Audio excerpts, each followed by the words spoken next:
Hi hello வணக்கம். நான் உங்கள் ஜேகே. தொழில் பாட்காஸ்ட்டுக்கு உங்களை அன்புடன் வரவேற்கிறேன். ஆயிஷா ரா நடராஜன் அவர்கள் எழுதிய என்னை செதுக்கிய மாணவர்களில் இன்று விழிப்புணர்வு போஸ்டர் எழுதிய பாலாஜி. உடல்நலத்தை பாதிக்கக்கூடிய தீய பழக்க வழக்கங்கள் இன்றைக்கி குழந்தைங்களை மிக எளிதில் ஆட்கொண்டு விடுது. அதனுடைய விளைவுகள் சமூகத்தையே தலைகுனிய வைக்கும் அபாயமிக்கவைன்னு அமர்த்தியா சென் சொல்கிறாங்க. ஒரு மாணவரோட பெருவாரியான நேரம் பள்ளிக்கூடத்தில் தான் கழியுது. ஆனால் பள்ளிக்கல்வி அவங்களுடைய வாழ்க்கையில் நேரடியாக தலையிடுறது கிடையாது. பாடங்களும் குழந்தைங்களை விட்டு தள்ளியே தான் இருக்குது. பன்முகத்தன்மை கொண்ட இந்தியாவில் பொதுக்கல்வி இப்படி இருக்கிறதே நல்லதுங்களாம். சமூகத்தை பிடிச்சிருக்கிற பல தீய பழக்க வழக்கங்களோட பள்ளி பருவத்திலே கலையா விதையுன்றி புற்றுநோயா வெளியே தெரியாமல் வளர்றதை நம்ம பார்க்குறோம். மதுக்கடைகளை மொத்தமாக மூடுறது ஒரு பக்கம் இருக்கட்டும், காந்தி ஜெயந்திக்கும் வள்ளலார் தினத்துக்கும் மதுக்கடைகளை மூடுறதை விட ஆங்கில புத்தாண்டு தினத்திலும் 10 மற்றும் 12ஆம் வகுப்பு பொதுத் தேர்வு முடியும் தினத்திலும் வலுக்கட்டாயமாக மூடினாதான் பல முதல் நாள் குடியாளர்களை தவிர்க்கலாம். உங்கள் வீட்டில் புகைப்பழக்கத்துக்கு ஆளானவங்க இருக்காங்களா? உங்கள் வசிப்பிடம் அருகே மதுபான கடை இருக்கா அப்படின்னு நேரடியாக குழந்தைகளோட வாழ்வில் தலையிடுறது கல்வியோட கடமை இல்லையா? அதை விடுத்து ஒழுக்கங்கிற பேரில் சில பள்ளிகள் கடைபிடிக்கும் கெடுபிடிகள் அக்மார்க் சித்திரவதைகள். தேர்வுக்காக மட்டுமே நமது வகுப்பறைகள் வேலை பார்ப்பதே ஒரு விதத்தில் சமூகத்தை சீரழிவு பாதைக்கு இட்டுச் செல்கிறது. மத்திய சுகாதார அமைச்சகமும் சில அரசு சார் அமைப்புகளும் சேர்ந்து தமிழகம் உள்ளிட்ட 17 மாநிலங்களில் பள்ளி செல்லக்கூடிய வளரிளம் பருவத்தினரிடையே நடத்திய ஒரு ஆய்வின் முடிவு அதிர வச்சது. முன்னாடிலாம் நகர்ப்புற குழந்தைகள்கிட்ட மட்டுமே இருந்த புகைப்பிடித்தல், குட்கா உள்ளிட்ட பழக்க வழக்கங்கள் எல்லாம் இன்றைக்கி கிராமப்புறங்களுக்கும் பரவிடுச்சு. போதை பழக்க சட்டவிரோத சந்தையினுடைய வியாபார இலக்குகள் பள்ளிகள் தான். இதில் கிராம நகரம் இப்படி வேறுபாடே இல்லை அப்படின்னு புள்ளி விவரங்களோட சுட்டி காட்டுச்சு அந்த ஆய்வு.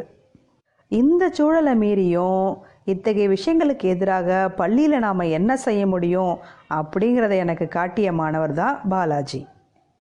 குழந்தைங்க பள்ளிகளில் மட்டுமே கற்றுக்கிறதில்ல, எப்படி உடை உடுத்தணும், எது ஸ்டைலு, எது ஆளுமை எழுச்சி, எப்படி நடந்துக்கணும் அப்படின்னு அவங்க பார்க்குற ஒவ்வொருத்தர்ட்டேருந்து கற்றுக்குறாங்க அப்படிங்கிறத எடுத்துரைச்சார் உளவியலாளர் ஹான்ஸ் எய்சங். புகைப்பிடித்தல் மாதிரி சுகாதார கேட்டை விளைவிக்கக்கூடிய தீய பழக்க வழக்கங்கள் சமூக நல கல்வியின் சீர்கேட்டால் வருவதே அப்படின்னு அவர் அறிவித்தார். பள்ளிக்கூடம், வசிக்கிற இடம், இப்படி தாங்கள் வாழ்கின்ற சூழலில் யார் மதிப்பு மிக்கவங்கன்னு அவங்க நினைக்கிறாங்களோ அவங்களுடைய நடை உடை பாவனைகளை பின்பற்றுவது குழந்தைங்களோட இயல்பு. அவங்கள சுற்றி இயங்கக்கூடிய உலகம் கடைபிடிக்கும் நல்லதும் கெட்டதும் சொல்லி கொடுக்காமலேயே அவங்கள ஆட்கொண்டுடும். சினிமா நட்சத்திரங்கள், விளையாட்டு வீரர்கள் தொடங்கி பிரபல விஞ்ஞானிகள் வரை தாக்கம் செலுத்துவது இப்படித்தான் அப்படின்னு ஹான்ஸ் எய்சங் விளக்குறாரு. பெற்றோர்கள்டேருந்து பிள்ளைங்க பழகி கொள்வதையும் சேர்த்து அவர் 27 பொது காரணிகளை வரிசைப்படுத்தினார். ஹான்ஸ் எய்சங்கோட ஆய்வுகள் அடிப்படையாக வச்சு சுய சுகாதாரம் பேணுதல் அப்படிங்கிற ஒரு பாடம் ஜெர்மனியில் அறிமுகமாச்சு. தீய பழக்க வழக்கங்கள், குழந்தை பருவத்தில் பாலியல் சார்ந்த பழக்க எல்லைகள் உட்பட அவர்கள் கலந்து ஆலோசித்து கற்க வேண்டிய பல அம்சங்கள் அந்த பாடத்திட்டத்தில் இடம்பெற்றிருந்துச்சு.